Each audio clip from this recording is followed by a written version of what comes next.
Hello and welcome once again to Radical Freedom. I'm Kurt Waldrop, your host. Today we're going to be looking at left and right, politically that is. Now I constantly hear some person on a group or describing a group as being on the far left or the far right, and they're doing something particularly naughty. But what actually puts someone on the left wing or the right wing, and what's with all the wings anyway? No, not that kind of wing. The political wings. So the left wing is usually defined as being for social equality, helping out the poor, and you would be on the left if you support big federal government, social programs, welfare programs, redistribution of the wealth, more government regulation, and higher taxes to pay for it all. Especially the taxes would be much more weighted against people who make more money. So someone who makes a little money pays a smaller actual percentage of that money than a wealthy person who, in some tax plans, could pay 90% of every dollar that they make to taxes to pay for all of these social programs. Now, most people, when they talk about left and right, if you look up a dictionary definition, the left sounds like they're really the good guys. That's just the way they're defined. I think it has a lot to do with the people writing the books. The statist nanny state model, well, that's the political left. And our poster child for the far left would be the Soviet Union. Yay! Well, in a communist system, in theory at least, every citizen is living in equality as subjects of a government that is there to do absolutely everything for them. Downside, of course, is the government considers every single one of those people to actually be their property. So, I don't know, not a whole lot of room for individual liberties and rights there. Well, what about the political right? You always hear about these nasty right-wingers.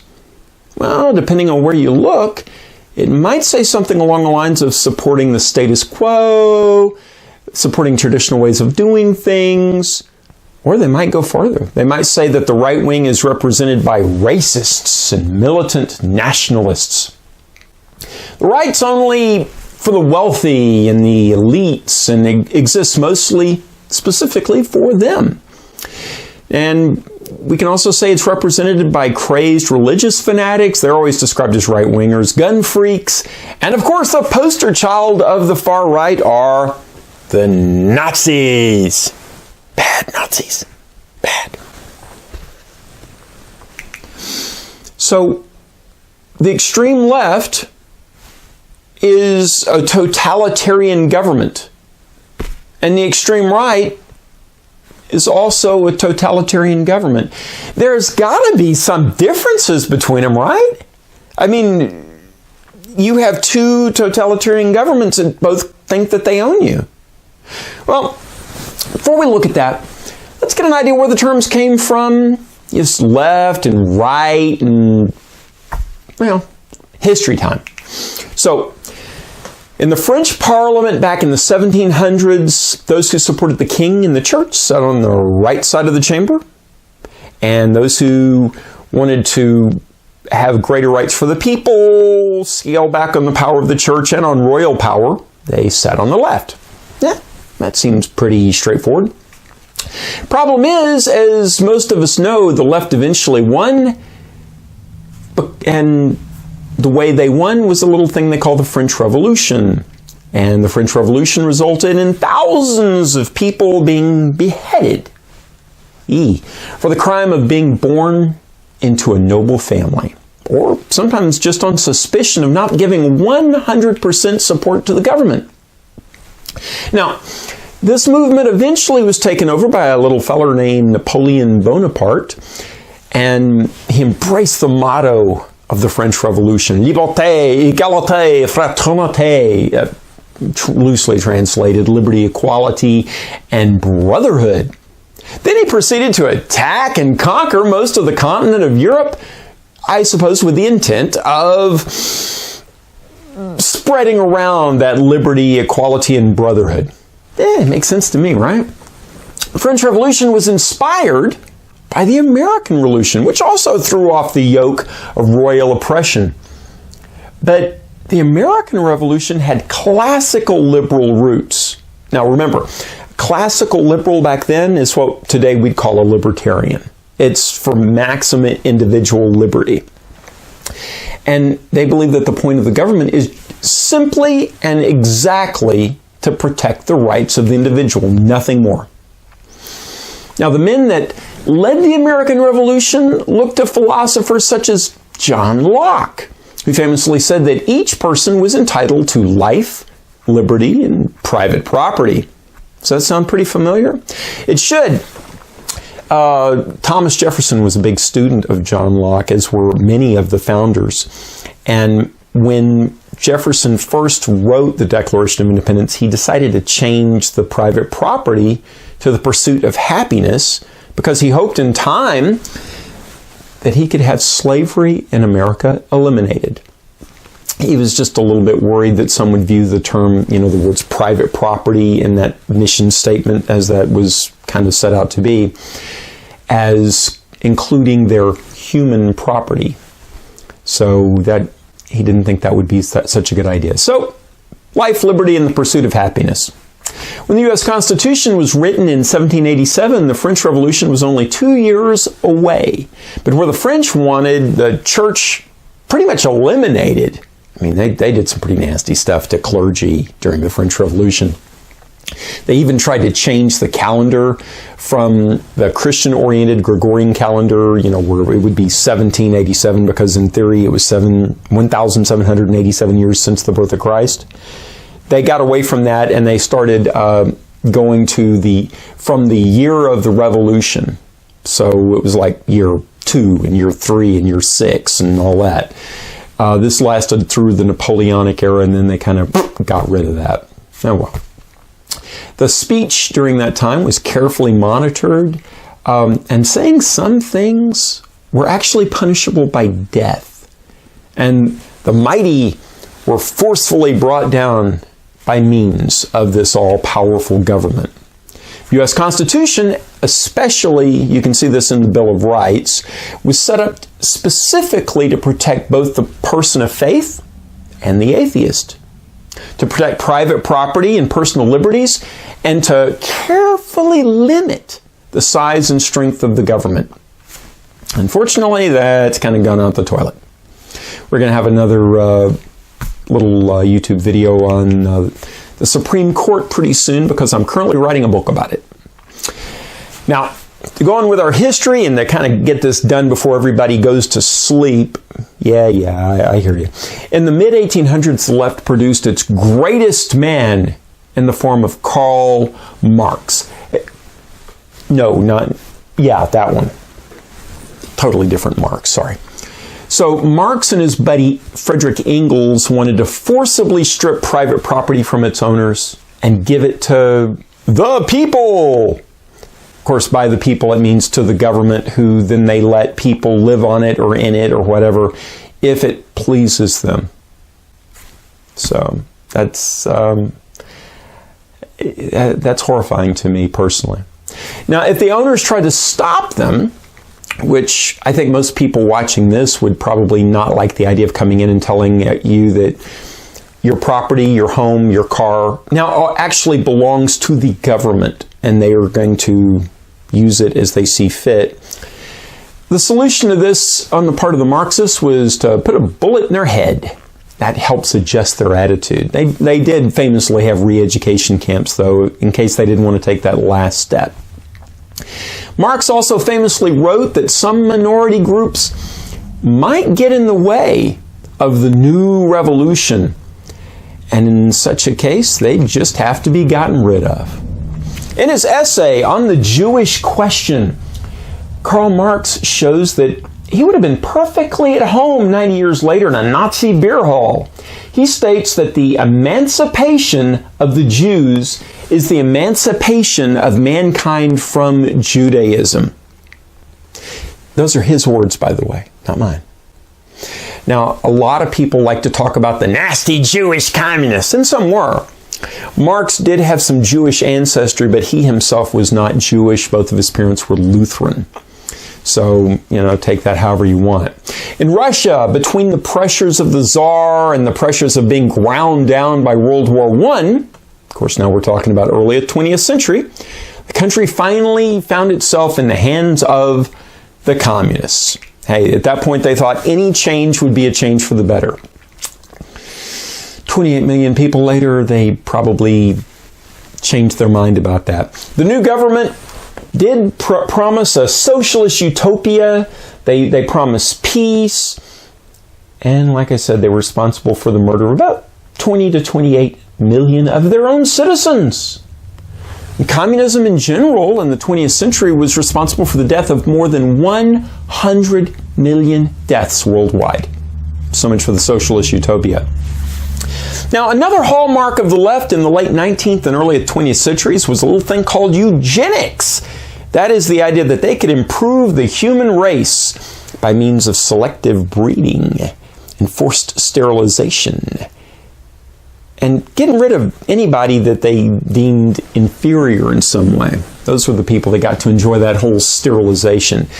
Now, the way that they might be considered inferior, it might be because they had a low IQ. Might be because they were sexually promiscuous. It might even just be because what they looked like. Yeah, race was an issue in this. And this stuff actually did affect the way Adolf Hitler saw the world a little bit later. Now, the concept was wholeheartedly embraced by an American president, no kidding, Woodrow Wilson. And implementation began in the USA by Margaret Sanger, the creator of Planned Parenthood, the one that Hillary Clinton said was a role model. She famously stated that knowledge of birth control is essentially moral. Okay, well, I don't have any moral problems with the pill or a condom, but if that birth control means you terminate a 9-month pregnancy, yeah, I really have an issue with that. Now, it's general, though prudent practice, now this is still Margaret Sanger speaking, must lead to a higher individuality and ultimately to a cleaner race. No, she wasn't referring to the human race as a whole here. Birth control is nothing more or less than the facilitation of the process of weeding out of the unfit and preventing the birth of defectives or those who will become defective. And of course, she was the one who got to decide who was defective. Charming lady. Speaking of Woodrow Wilson, he wrote a book called The State. God, if you ever get a chance to read this thing, if you have insomnia, grab a copy. It is boring!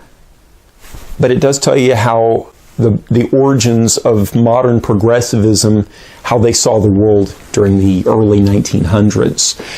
In this book, he stated that government does now whatever experience permits or that the times demand. So, the Constitution, it's whatever we need. It's all about pragmatism. It's not about idealism. And let's face it, the Constitution was pretty idealistic. I just would like to see more of that idealism practiced by our government, not less. Anyway, he also wrote, no doubt, taking dead aim at the Declaration of Independence here, I'm pretty sure. A lot of nonsense has been talked about about the inalienable rights of the individual. And a great deal that was mere vague sentiment and pleasing speculation has been put forward as fundamental principle. In other words, he thought that the whole individual rights that the Declaration of Independence and the Bill of Rights and the Constitution both stood for, yeah, that sounded pretty on paper, but, it's not really practical, so we're not going to mess with that. Woodrow Wilson, He's usually put up in history books as a pretty great guy. Yeah, not so much. In his 1890 essay, Leaders of Men, Wilson explained that a true leader uses the masses like tools. He must inflame the passions with little heed for the facts. Men are as clay in the hands of the consummate leader. Wow, that's an American president? Seriously? You know, he influenced some other leaders. Mussolini, Hitler. We'll get to them in just a second. Wilson also embraced such classic left-wing thought as creating the first ministry of propaganda. Yeah, I'm not kidding. He arrested American citizens just because they stated they didn't support World War I. Just saying it. And yeah, during his time especially, America had political prisoners. Many of them weren't released until after he was out of office. They even arrested some people for criticizing President Wilson. That was made a crime under his administration.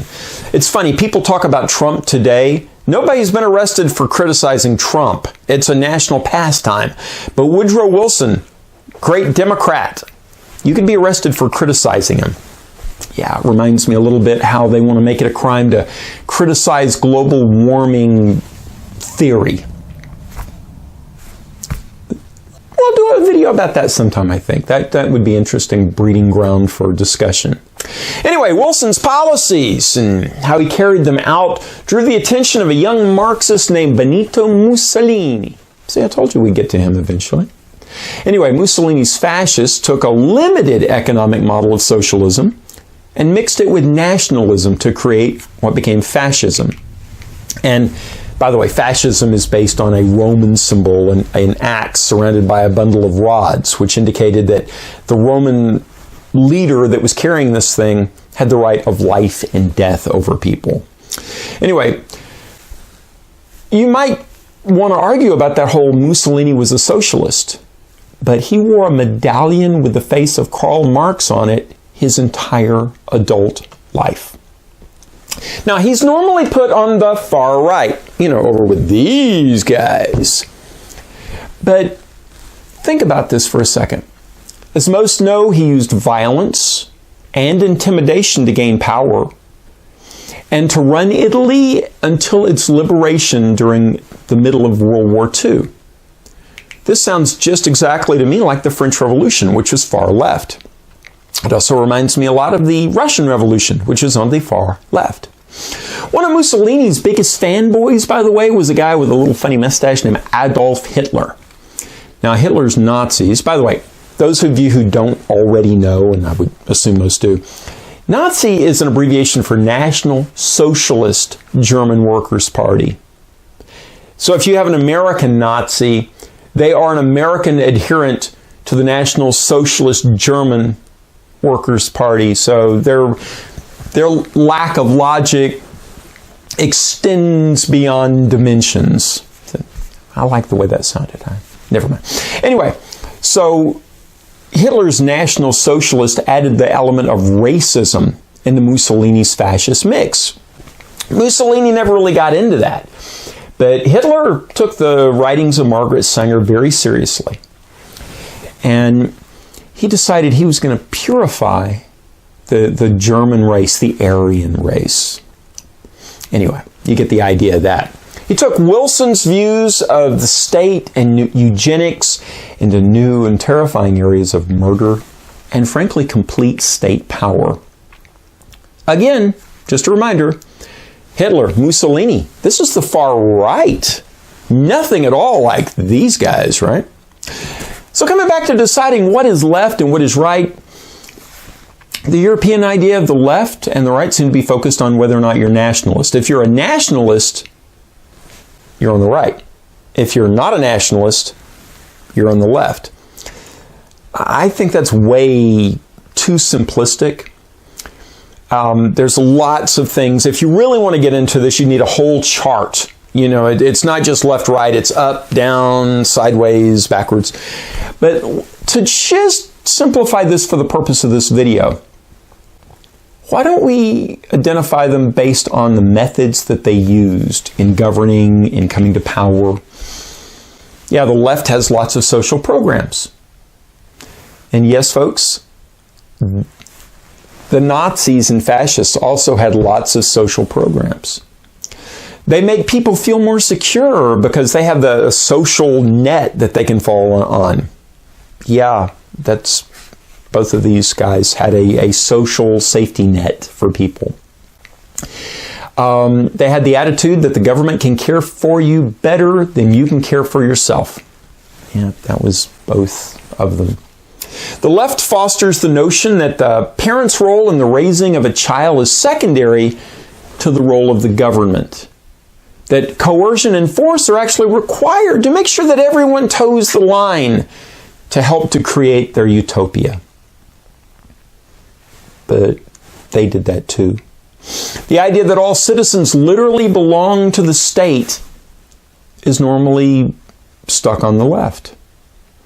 Of course, the other side faces maximum value on individual freedom and liberty, individual identity. And on the far right, government's sole purpose is to protect the rights of the individual, and the extreme right would have no government at all. We all know that's not really practical, but that is what an anarchist, an extreme far on the fringe right-winger would believe.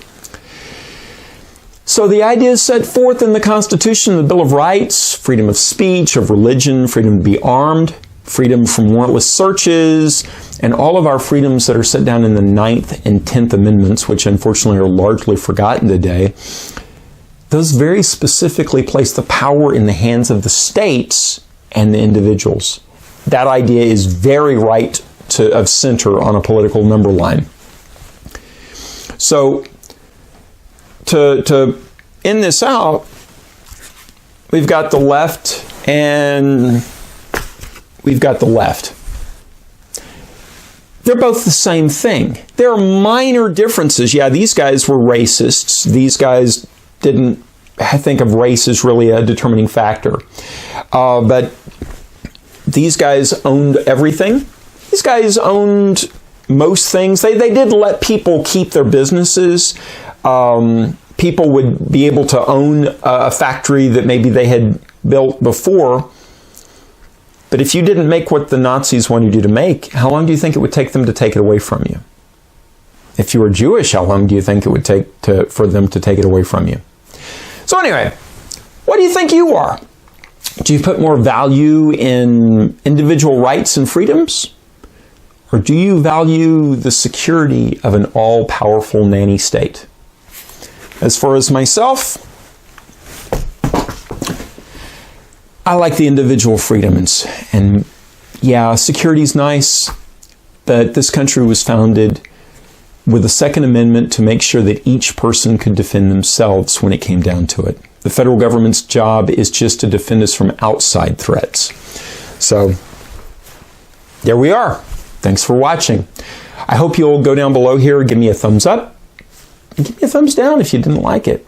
Please subscribe. That means a lot to me. Leave a comment. If you left a thumbs down especially, leave me a comment. Tell me why you didn't like it, why you didn't agree. If you gave me a thumbs up, I would still like to know why you did agree.